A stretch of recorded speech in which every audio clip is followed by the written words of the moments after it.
En nombre del Padre, del Hijo y del Espíritu Santo. Amén. Hoy vamos a hablar sobre los talentos, sobre cómo actuar en la vida con esos dones que Dios nos ha dado. Lo primero que tenemos que observar es que hay dos maneras de mirar el mundo. Una de ellas es encerrarse en sí mismo y la otra abrirse a los demás. En una, todo gira en torno a mí. En la otra, todo gira en torno a Dios, sus criaturas, sus hijos. Una es una manifestación del odio al mundo, odiar cualquier cosa que no sea uno. La otra es una manifestación del amor que Dios me tiene y que yo reflejo hacia el mundo. El que ama transforma en su propia realidad todo lo que ama.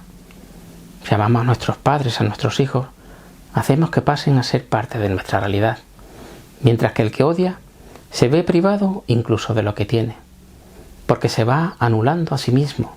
El que odia se va destruyendo a sí mismo, como bien refleja en Marcos capítulo 4, versículo 25.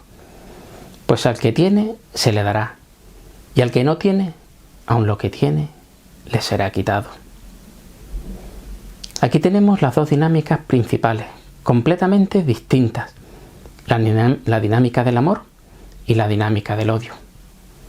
Jesús las define perfectamente en Mateos 10:39. El que haya su vida, la perderá, y el que la perdiere por amor de mí, la hallará. Ahora que sabemos las dos formas de comportarnos en el mundo, desde el egocentrismo o desde la apertura del amor, veamos cómo podemos vivir abriendo nuestra hora al mundo. ¿Y cómo se hace esto? Utilizando los talentos, utilizando los dones que Dios nos da porque nos ama. Pero lo primero que tenemos que saber es qué es un talento.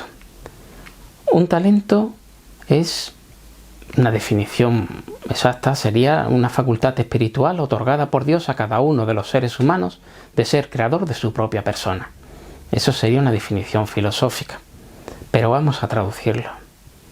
Un talento es asimilar la imagen de Dios por nuestras propias manos. Lo mismo que la fuerza de la vida de nuestro organismo no crea nuestro propio alimento, sino que lo asimila del exterior. Dicho de otra forma, los talentos son lo que hay en mí que puede manifestar al mundo, que puede manifestar en el mundo la imagen de Dios. En este momento debemos ser conscientes de lo inmérito que somos ante cualquier don recibido de Dios. ¿Cómo es que nosotros, criaturas limitadísimas, podemos recibir ser imagen de Dios? ¿Cuáles son mis méritos? ¿Qué es lo que he hecho yo para merecer ser imagen de un ser que es infinitamente amor, infinitamente bondad, infinitamente sabiduría? Este reconocimiento y mérito también constituye el principio de una familia o comunidad bien avenida. Reconocer lo inmérito que somos de recibir el amor de los demás, de recibir la imagen de Dios desde los demás. Es un buen principio para formar una familia sólida, para formar una comunidad sólida.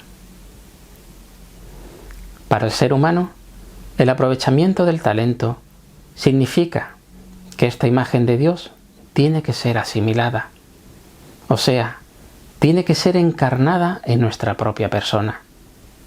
Y es en la medida en que vayamos asimilando esta imagen de Dios, es la misma medida en la que nos vamos creando, desarrollando como personas. Cuanto más encarnemos ese talento, cuanto más encarnemos ese don de Dios, cuanto más asimilemos esa imagen de Dios, más personas seremos. Sin embargo, si no desarrollamos el talento, si lo enterramos, nos iremos degradando poco a poco. No llegaremos a ser lo que Dios ha pensado para nosotros. No llegaremos jamás a ser felices y no llegaremos nunca a gozar del Señor.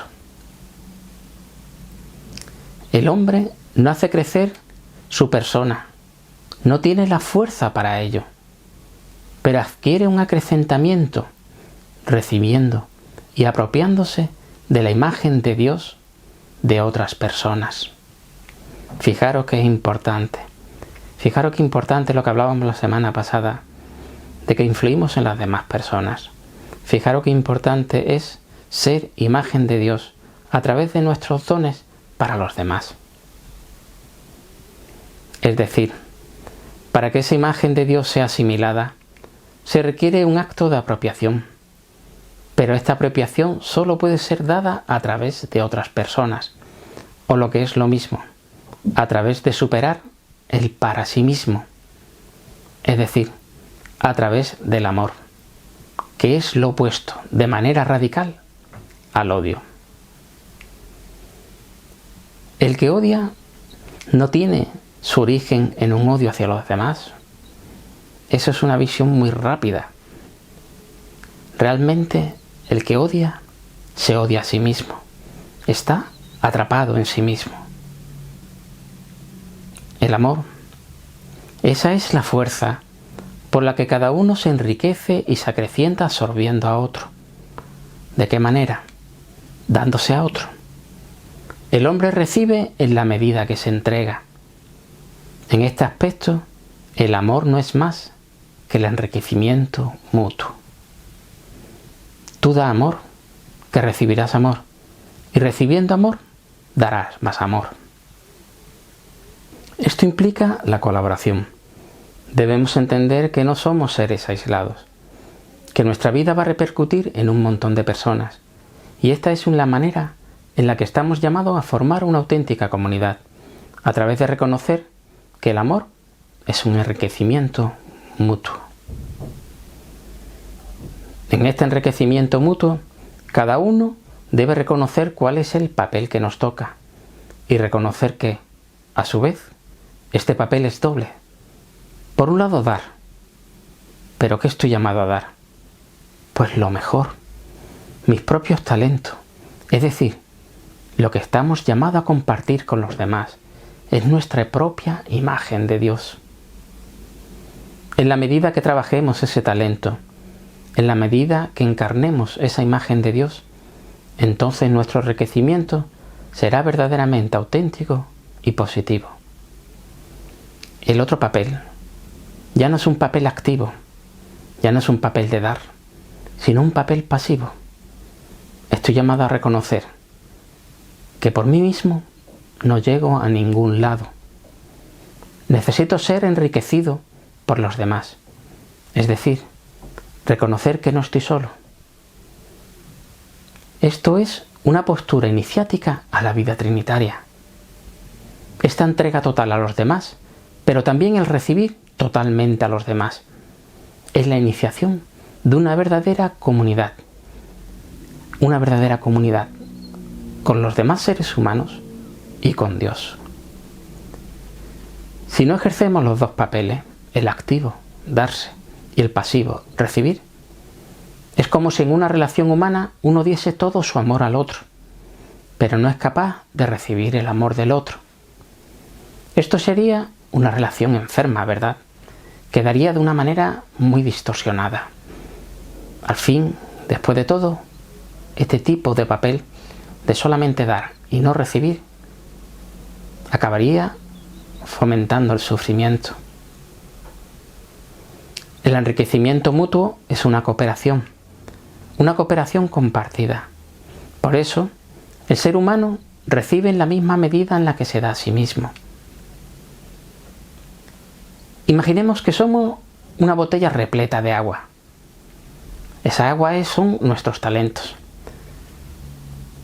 Si somos una botella repleta de agua y no damos agua, no damos talento, jamás vamos a poder ser enriquecidos de otras botellas. Y lo que es peor, el agua cuando se estanca, se corrompe. Si no compartimos nuestros talentos, jamás nos enriqueceremos. Y no solamente eso, sino que nos corromperemos. Es por esto que en la medida que nos demos, seremos recompensados. La cooperación nos lleva a redoblar nuestro ser, porque ahora ya no soy yo solo, sino también soy a partir de lo que me ha sido dado. Ya no soy esa botella original con mis talentos exclusivamente, ya mi ser La botella a la que soy está llena de mi ser, de mis talentos y de talentos de otros, de mi imagen de Dios y de la imagen de Dios de otros, de mi amor y del amor de otros. Este redoblar de nuestro ser es lo que se llama básicamente enriquecimiento. Este enriquecimiento es la fidelidad en lo poco. Y digo en lo poco porque nuestros talentos son individuales, pero los talentos de los demás en conjunto son muchísimo más, ¿verdad? Que son mis talentos frente a los talentos de toda la comunidad mundial. Lo que a cada uno le ha sido dado es muy poco en comparación con todos los talentos que se han dado en toda la tierra. Sin embargo, somos capaces de compartir todos esos talentos y enriquecer a los otros con los talentos nuestros y viceversa, los de los demás a nosotros. ¿Y de qué manera se gana el cielo? De esta manera, a través de darme a los demás, a través de dar la imagen de Dios en mí a los demás y por tanto estando disponible para dejarme enriquecer por Dios, por la imagen de Dios encarnada en los demás. O sea, no solamente tengo que compartir los dones que Dios me ha dado, las capacidades que tengo de hacer ver a Dios en mí, lo que hablamos la semana pasada, de hacer que los demás vean en mí un sacramental. Se trata también de recibir de los demás, de recibir ese amor que irradian los demás. Este gozo es para aquel que se ha conocido a sí mismo, que se ha esforzado y que ha sido fiel en lo poco. ¿Quiénes van a gozar del Señor? Aquellos que han compartido los talentos y aquellos que ya han recibido de los demás sus talentos. Es decirle al Señor, lo poco no lo escondí, lo poco lo trabajé y lo compartí con los demás y no me aislé. Entonces gozaremos del Señor. La postura de aislarse para no relacionarse no es la postura adecuada. Es decir, tú haz lo que tú quieras, que a mí no me importa, bueno, yo no digo nada sobre esto. Eso no hace nada más que manifestar en secreto el odio que tenemos hacia los demás. ¿Nos importa un bledo los demás? Pues los odiamos realmente. Lo único que estamos haciendo con ellos es buscar apartarlos de nuestro amor. Y nosotros apartarnos del amor que nos pueda dar. Los monjes y eremitas, que a priori parece que se aíslan de la sociedad, realmente no buscan alejarse de los demás. Ellos no dejan de compartir su don de amor, oración y sabiduría con los demás. Solo pretenden centrarse aún más en las entregas de esos dones. Los aspirantes, los oblatos a la vida monacal que buscan el aislamiento social son rechazados, no son admitidos. Aquellos que buscan aislarse de la sociedad no son admitidos en los monasterios, porque esa no es la función de un monasterio. Es más, aquellos que buscan aislarse de la sociedad no aman a Dios. Otra cosa es no amar a la sociedad en sus males. Eso es algo muy distinto. En realidad, en la parábola de los talentos, el siervo al que le dio un talento y no lo trabajó, realmente está rechazando al Señor. Incluso le reprocha al Señor cuando viene. Eres un Señor exigente, ¿sabes? Lo que realmente quiere este siervo es vivir por sí mismo. Es un déjame en paz, no me interesa. Eso es el odio. Cuando le decimos a alguien o a algo, déjame en paz, no me interesa, eso es odiarlo. Eso es odiarlo. No quiere decir que cuando nos llamen por teléfono, están haciendo una oferta o lo que sea, oiga, esto no me interesa. Es otro tipo de desinterés. Es el desinterés por el devenir de la persona que está enfrente de mí. Cuando rechazamos el talento, cuando verdaderamente no nos aplicamos en la asimilación profunda de la imagen de Dios, lo que le estamos diciendo a Dios es muy sencillo. No me interesa lo que tú me has dado. Cuando rechazamos en compartir la imagen de Dios en nosotros, le estamos diciendo a Dios, no me interesas, déjame en paz. Eso es lo que le decimos a Dios cuando ocultamos los dones que Él nos ha dado. Si el hombre es perezoso para la obra espiritual y por su malignidad pretende asegurarse, hacer legítima la posibilidad de vivir ocioso. No quiero talentos, no tengo talentos, no tengo nada que trabajar. Esa es la pereza. Disimulando ante él mismo su propia imagen de Dios, la está eclipsando en su propio interior. Por eso el que odia se destruye. Y cuando le son pedidas cuentas, que le serán pedidas cuentas, las rechaza con orgullo encima. Entonces le será quitado aquello mismo que él había ya rechazado. El que no da amor, le será quitado el amor, porque ya lo había rechazado. El primer factor importante que nos puede impedir la utilización del talento, la asimilación de la imagen de Dios en nosotros, ya vemos que es la pereza, la desidia, el desinterés, el ni siquiera tomarnos en serio aquello que nos corresponde. Porque el don que nos da Dios es el papel que nos tenemos que hacer, nos tenemos que trabajar aquí en la vida. Nos corresponde realizar esa tarea en la vida. El Señor nos da un talento, nos da un don. Y a través de ese don tenemos que hacer a los demás ver a Dios en nosotros. Si nosotros renunciamos a ello, estamos renunciando a Dios. Este es uno de los factores que más daño hacen a la vida espiritual. La pereza, el no ponernos manos a la obra, el dejarlo para después. Veamos un ejemplo. Puede ser que un día yo me di cuenta de que tuve cierta inclinación a algo desordenado.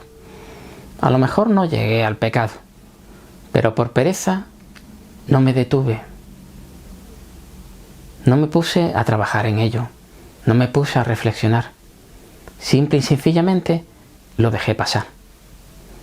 Asumí que no era nada. No es grave, y lo dejo. Y así, cuando me vengo a dar cuenta, cuando yo quiero recapacitar, he dejado pasar un montón de cosas que ya han construido un castillo. Entonces, ya no es tan fácil ponerse a enmendar todos esos errores. Ya son un gran castillo que es muy difícil de derribar. La pereza, al final, acaba engendrando tener que hacer mucho y más difícil trabajo.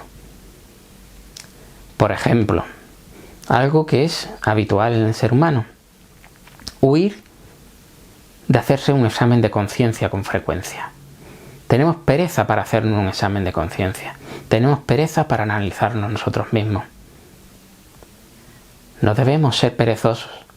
Y antes de terminar el día, repasar cómo transcurrió, cuáles fueron nuestras actuaciones durante el día. Aunque lleguemos cansados, con ganas de dormir, aunque no podamos más, aunque lo único que queramos sea acostarnos. Porque si hacemos eso, lo que acabamos de decirle a Dios es: no me interesas, lo tuyo no me interesa, quiero vivir por mí mismo, es decir, quiero odiar. Sin embargo, el Señor, que ha sido despreciado en ese momento, no castiga por este pecado a toda criatura, privándola de aquel don que le había hecho digna, privándola del don de la imagen de Dios. La imagen de Dios desdeñada deja de existir tan solo para aquel que ya ha renunciado a ella, pero no deja de existir en absoluto. Todos los dones que el Señor ha dado al mundo, aunque uno los rechace, no deja de existir en absoluto. No en esa persona, sino ya en los justos que han entrado en el gozo del Señor. Los justos que sí aprovechan el talento, asimilan los talentos que son rechazados por los demás. Adquieren ese don que ha sido abandonado. El don es absorbido por los justos. Nada se va a perder. Los que ya tienen, se les va a dar más. Pensemos, por ejemplo, en Santa Teresa de Calcuta. Cuando iba por las calles de Calcuta y encontraba a las que ella misma llamaba hijas mías, a las prostitutas, y cuando estaban embarazadas, les decía y ayudaba para que no cercenasen la vida que ya tenían en su vientre, sino que una vez nacido, la Madre de Teresa se hacía cargo de esos niños. Es muy conocido en el mundo su grito contra el aborto: no los matéis, dádmelo, yo sí los quiero. Fijaros ese don de la vida que de una forma u otra les había dado a esas mujeres, quizás desde un infierno de vida. Sin embargo, esa vida era una gracia, era un Dios en nosotros. Cada criatura es una imagen de Dios en nosotros. Y estaban corriendo peligro de vida o de muerte. Y la Madre Teresa, para aquellos que no querían ese don del Hijo, por cualquier circunstancia, con sus atenuantes, ella sí aceptaba ese don y los hacía suyos. Hay que empezar a pensar cuáles son nuestros talentos. Tenemos que ponerlos en marcha. Que si la buena memoria, que si la facilidad de palabra, la capacidad de análisis, facilidad en matemáticas, enseñar a los niños, cocinar, limpiar, poner paz, dar alegría, tener una buena voz para cantar. Si esos son tus talentos, ponlo en marcha ya, para que a partir de ahí asimilemos cuál es la imagen de Dios. A partir de ahí, demos a los demás el amor que Dios nos tiene. Y a partir de ahí, recibamos de los demás el amor que ellos nos tienen a nosotros. En nombre del Padre, del Hijo y del Espíritu Santo. Amén.